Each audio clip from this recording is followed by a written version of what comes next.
आज अंतर्राष्ट्रीय ग़ुलामी उन्मूलन दिवस है। एक महत्वपूर्ण दिवस, और इस दिवस पर मैं कुछ बातें कहना चाहती हूँ। हर साल 2 दिसंबर को अंतर्राष्ट्रीय ग़ुलामी उन्मूलन दिवस मनाया जाता है।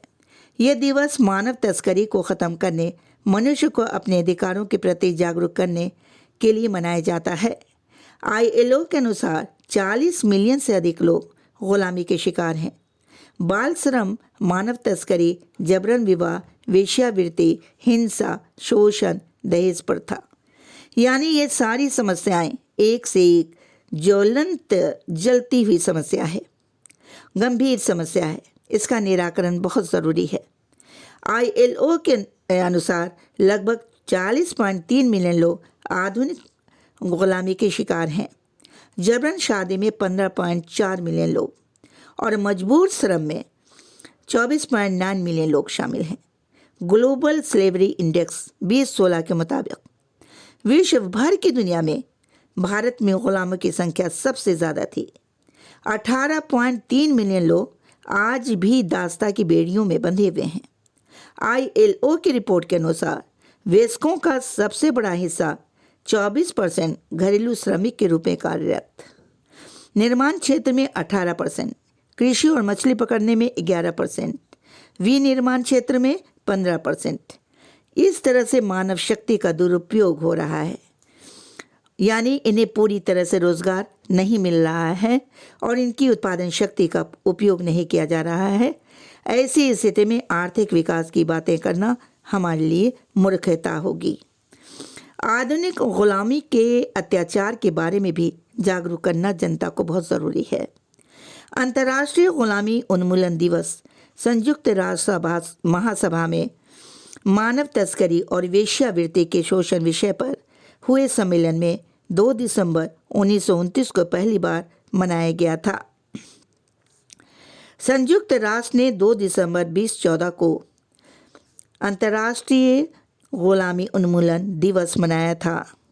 दुनिया भर के धार्मिक नेता अंतर्राष्ट्रीय ग़ुलामी को ख़त्म करने के लिए वेटिकन में जमा हुए और अंतर्राष्ट्रीय ग़ुलामी के ख़िलाफ़ उन्होंने एक संयुक्त घोषणा पत्र पर हस्ताक्षर किया। संयुक्त राष्ट्र महासचिव बान की विश्व के नेताओं, व्यापारियों और नागरिक समाज से मानव तस्करी और यौन शोषण और बाल श्रमिक, ज़बरदस्ती शादी और सशस्त्र संघर्ष के समय बच्चों की ज़बरदस्ती भर्ती जैसी प्रथाओं को दूर करने की गुजारिश की थी, यानी एक ज़बरदस्त पहल थी। और इसके बाद हम ये देखते हैं कि ये बात सही कहा गया है कि ग़ुलामी शब्द को सिर्फ हुकूमत के चश्मे लगाकर नहीं देखा जाए। ग़ुलाम आपकी मानसिकता, विचार या फिर आपकी आदत भी हो सकती है, जो हर दिन हर पल किसी और के इशारे पर या दूसरों के विचारों पर चल रहा हो। कोई इंसान खुद पर पूर्ण रूप से अधिकार पा लेता है तो असल माने में वो आज़ाद हो जाता है। भौतिक ग़ुलामी से ज़्यादा ख़तरनाक मानसिक ग़ुलामी होती है। ग़ुलामी सिर्फ मानसिक होती है, जो व्यक्ति को निर्बलता महसूस कराती है, वरना बेड़ियाँ में इतनी ताकत कहाँ जो हौसले को कैद कर सके। इंसान के लिए मोहब्बत की जंजीर को तोड़ना आसान है, पर ग़ुलामी के धागे को तोड़ना बहुत मुश्किल है, क्योंकि मोहब्बत की जंजीर दिल से और ग़ुलामी के धागे दिमाग से जुड़े होते हैं। ग़ुलामी की वजह से राष्ट्रीय चरित्र विकसित नहीं हो पाता। देश की मौजूदा स्थिति के लिए जहां गिरता हुआ नैतिक मूल्य और भौतिकवाद को जिम्मेदार ठहराया जाता है, बड़े बड़े नौकरशाहों और राजनेताओं को अपने जुर्म की सज़ा तो मिलती ही नहीं है। सत्ताधारियों के व्यवहार से आम नागरिकों में कानून व्यवस्था से विश्वास उठ चुका है। देश को अपराध मुक्त करना है तो ऐसा माहौल बनाना होगा जिसे कानून का भय सभी के मन में हो।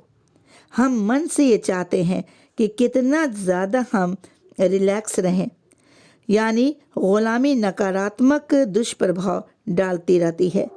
हमारी विजय गाथाएं भी इन्हीं बातों से लड़ती रहती है।